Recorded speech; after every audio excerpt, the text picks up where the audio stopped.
నగరపాలక సంస్థ కమిషనర్ వైభవ్ నందన్ టిడ్కో గృహాల మంజూరు అంశంపై హౌసింగ్ విభాగం అధికారులతో కార్యాలయంలోని కమాండ్ కంట్రోల్ సెంటర్ లో బుధవారం సమీక్ష సమావేశం నిర్వహించారు.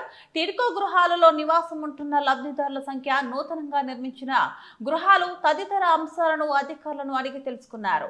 నెల్లూరు నగర పాలక సంస్థ పరిధిలోని వెంకటేశ్వరాపురం, అల్లిపురం, కల్లూరుపల్లి, కొండాపూడి, అక్కచెరువుపాడు ప్రాంతంలో నిర్మాణ పనులను పూర్తి చేసుకున్న అన్ని కేటగిరీల్లోని టిడ్కో గృహాలను అర్హులైన లబ్ధిదారులకు మంజూరు చేసేందుకు చర్యలను వేగవంతం చేయాలని ఆదేశించారు.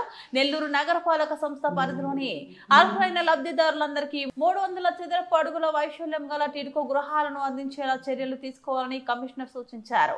కేటగిరీ 2, 3 విభాగాలలోని 360, 430 చదరపు అడుగుల గృహాలను 3.4 లక్షలు, 4.10 లక్షల మొత్తానికి లబ్ధిదారులకు మంజూరు చేసేందుకు తగిన ప్రణాళికలు రూపొందించాలని కమిషనర్ ఆదేశించారు.